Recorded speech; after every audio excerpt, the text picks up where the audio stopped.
میں کوئی تلازم نہیں ہے کہ اگر کوئی شخص نبی نہیں ہے وہ انبیاء سے افضل نہیں ہو سکتا. ایک شخص نبی نہیں ہو سکتا لیکن وہ انبیاء سے افضل ہو سکتا ہے. اس کا مثال امیر المؤمنین علی علیہ الصلوۃ والسلام ہے. جو اب حضرت امام باقر سے اس آیت کے بارے میں پوچھا گیا فقال تفسیرها لئن امرت بولایت احد من ولایت علی علیہ السلام من بعدک، اگر آپ اپنے بعد حضرت علی کی ولایت کے ساتھ کسی اور کی ولایت کا حکم دیتے ہیں لیحبطن عملک، یا رسول اللہ معاذ اللہ، اے خاتم الانبیاء آپ کے عمل بھی ضائع ہو جائیں گے. کس قدر گستاخی ہے معاذ اللہ، اے نبیوں کے امام آپ کے عمل ضائع ہو جائیں گے اگر آپ ولایت علی کا حکم نہیں کرتے ہیں. دین کا کچھ نہیں بگڑے گا کیونکہ مجھ جیسا ایک انسان تمہارے درمیان موجود ہے، اس کا نام مولا علی علیہ الصلوۃ والسلام ہے. من جس کا میں آقا ہوں اس کا امام علی علیہ السلام آقا. یہ ایک بہت واضح قرینہ ہے. قرآن کریم کا مطالعہ کر لیا کریں. حسن اللہ یاری صاحب آپ کا ایکسپیرینس مناظرہ کر کے کافی ہو گیا ہوگا، لیکن میرا یہ مشورہ ہے اگر آپ بغیر تیاری کے بیٹھا کریں گے تو کوئی بھی آپ کے اوپر غالب آ سکتا ہے، لہذا تیاری کیا کریں. ایک آیت کے بارے میں بھی آپ کو یہ نہیں پتا چلا کہ آیت کے الفاظ پہلے کیا ہیں بعد والے کیا ہیں، کون سی آیت کس آیت کا حصہ ہے.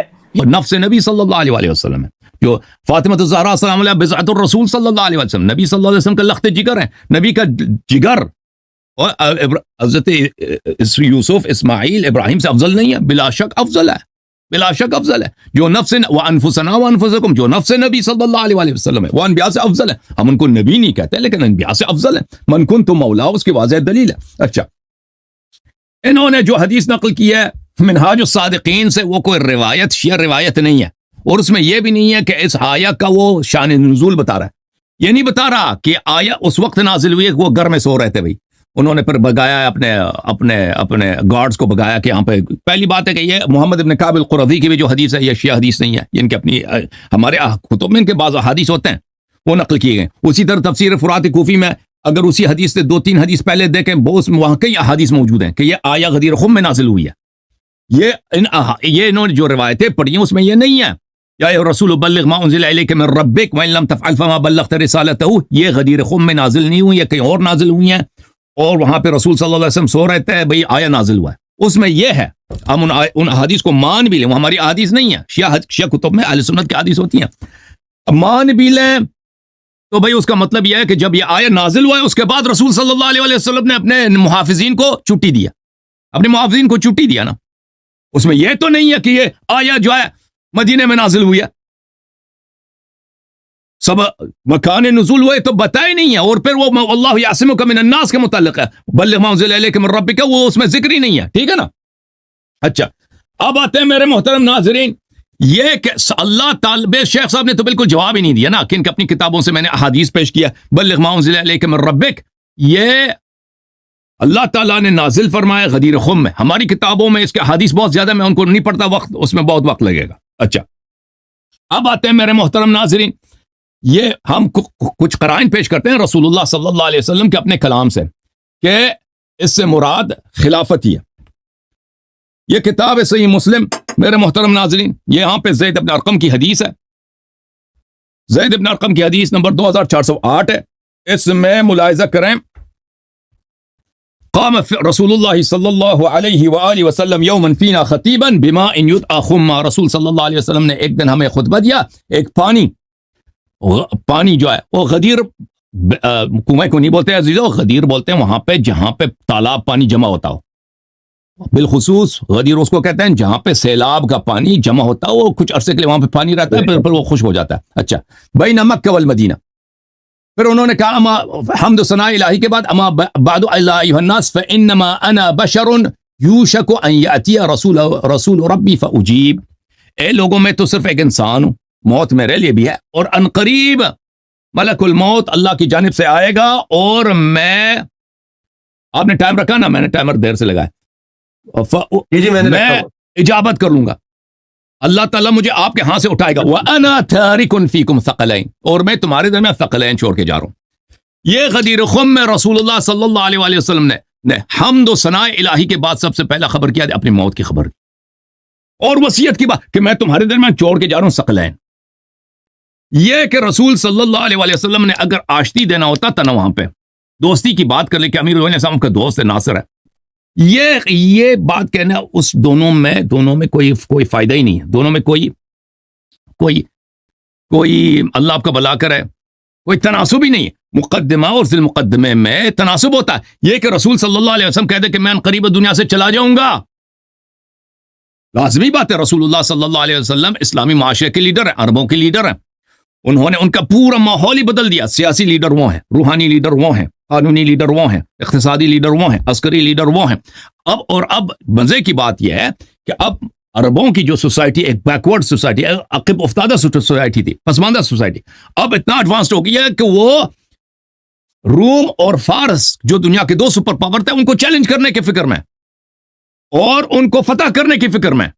اور رسول صلی اللہ علیہ وسلم نے اس کی شہادت دی ہے. تو اب سب کے ذہن میں یہی بات ہے نا کہ اب نیکسٹ جو بادشاہ ہوگا وہ تو امپرر ہوگا.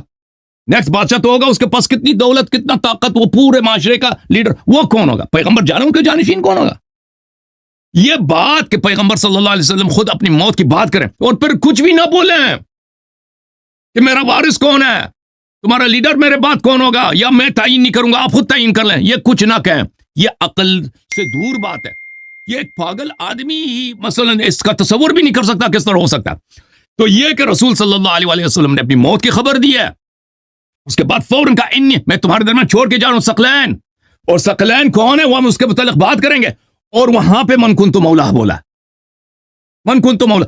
تو وہاں پر مسلمانوں کے لیڈر تعین کرنے کے لیے کہ مسلمانوں اگر میں چلا جاؤں مجھ جیسا آدمی موجود ہے، دین کا کچھ نہیں بگڑے گا، کیونکہ مجھ جیسا ایک انسان تمہارے درمیان موجود ہے. اس کا نام مولا علی علیہ الصلوۃ والسلام ہے. من جس کا میں آقا ہوں اس کا امام علی علیہ السلام آقا. یہ ایک بہت واضح قرینہ ہے، اس کا انکار کوئی نہیں کر سکتا کہ اگر رسول صلی اللہ علیہ وسلم نے دوستی محبت کی بات کرنی، یہ مقدمہ ہی غلط ہے. کہہ دیتے بھائی کہ دوستی کے متعلق بات کرتے ہیں نا کہ مسلمانوں سے دوستی کا اتنا ثواب ہے، مسلمانوں سے دوستی کا یہ فائدہ ہے، بھائی ایک دوسرے سے ناراضگی نہ ہو، علی علیہ السلام کے تو تمہارے دوست ہیں. وہ کوئی ناراضگی والی بات ہی نہیں تھی وہاں پر، سمجھ میں آ رہی ہے. اور پھر مزے کی بات یہ ہے کہ وہاں پر جو قرائن حالیہ ہیں ان کے متعلق میں بات کروں. وہاں سخت سرد گرمی کی حالت تھی. یہ ملاحظہ کریں، مستدرک حاکم ہے، یہاں پر صحیح حدیث، حاکم بھی کہہ رہا ہے صحیح ہے اور ذہبی بھی کہہ رہا ہے کہ زید بن ارقم کی حدیث ہے کہ فرمایا کہ فامر بروح فكسح في يوم ما اتى علينا يوم كان اشد حرا منه. هذا حدیث صحیح الاسناد. جو حدیث غدیر اس میں فرمایا من كنت مولا فعلی علیہ السلام، من كنت مولا فعلی علیہ السلام مولا. فرمایا کہ اتنی شدید گرمی کا دن تھا، اتنی اس دن جیسا گرم دن ہم نے دیکھا ہی نہیں ہے. اور لوگوں سے فرمایا کہ پہلے جھاڑو لگاؤ، یہاں پہ جھاڑو لگوایا درختوں کے نیچے، پھر خطبہ دیا. اور ملاحظہ کریں یہاں پر یہ سنن کبریٰ نسائی ہے جلد نمبر 7. بس میں یہ حدیث پڑھ لوں، یہ حدیث پڑھنے دو، بس یہ حدیث پڑھنے دو. اجازت ہے قیصر بھائی یہ حدیث پڑھوں؟ اجازت ہے بھائی؟ پڑھیں. یہ ہے صفحہ نمبر 443، حدیث نمبر 8427. سعد بن وقاص سے روایت ہے کہ ہم جب غدیر خم پہنچے وقف الناس، رسول صلی اللہ علیہ وسلم نے لوگوں کو روکا ہے. ثم رد من مضى، جو آگے گئے تھے ان کو واپس بلایا، جو قافلے آگے گئے تھے نا واپس آ جاؤ. ولحقه من تخلف، جو تھے ساتھ تھے ان کو روک دیا، جو آگے گئے ان کو واپس بلوایا، اور جو پیچھے ایسے پیچھے رہ گئے تو ان کا انتظار کے پہنچ گئے. جب وہ آئے ہیں تو فرمایا کہ من کان اللہ ورسولہ ولیہ فہذا ولیہ. تو حدیث غدیر کا بیان فرمایا. تو عرض یہ ہے کہ رسول صلی اللہ علیہ وآلہ وسلم نے موت کی خبر دیا، پھر ایک شدید گرمی کا دن ہے، سب کو روکا ہوا ہے، وہاں پہ جھاڑو لگوانے کا حکم دیا ہے، پھر جو آگے گئے تو ان کو واپس بلائے، جو پیچھے رہے ان کو واپس بلائے، ایک اہم بات کے لیے کہ بھئی میں مرنے والا ہوں، وصیت میری سن لو. وصیت میرا کیا ہے؟ من کنت مولا، من کنت مولا، جس کا میں آقا ہوں، علی علیہ السلام اس کے آقا. رسول صلی اللہ علیہ وسلم نے کوئی کسر نہیں چھوڑی. یہ سب قرائن ہے میرے محترم. یاسر صاحب، حسن صاحب نے 8 منٹ 8 سیکنڈ بات کیا، تو آپ بھی پھر میرے خیال 8 منٹ ہی اس دفعہ لے لیں. جی بہتر، ٹھیک ہے، ٹھیک چلیں. اچھا جی، بسم اللہ الرحمن الرحیم. باقی تمام کے تمام قرآن حسن اللہ یاری صاحب کو نظر آتے ہیں، لیکن اللہم والی من والاہ، اے اللہ دوست رکھنا علی کو، دوست رکھنا اسے جو علی سے دوستی رکھتا ہے، محبت کرنا اسے جو محبت کرتا ہے. تو آگے اس کے ساتھ جو عاد من آداہ، جو محبت کے مقابلے میں دشمنی آ رہی ہے، اس کا ذکر کیوں کیا جا رہا ہے کہ یہاں پہ دوستی ہی کا حکم ہے، محبت کرنی ہے، علی کا بغض سینوں کے اندر نہیں آنا چاہیے. یہ کیفیت تو حضور علیہ الصلوۃ والسلام بیان کر رہے ہیں.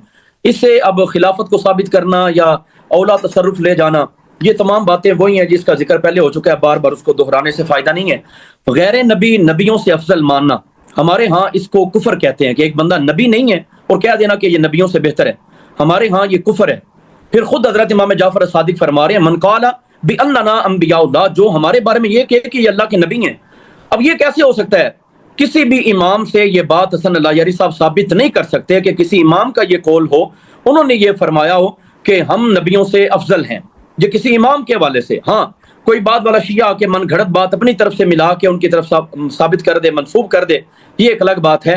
بذات طور پہ حضرت امام جعفر صادق علیہ السلام آپ اس کی نفی فرما رہے ہیں، فرماتے ہیں جو ہمارے بارے میں یہ خیال کرے گا کہ ہم نبی ہیں فعلیہ لعنت اللہ، اس پر اللہ کی لعنت ہے۔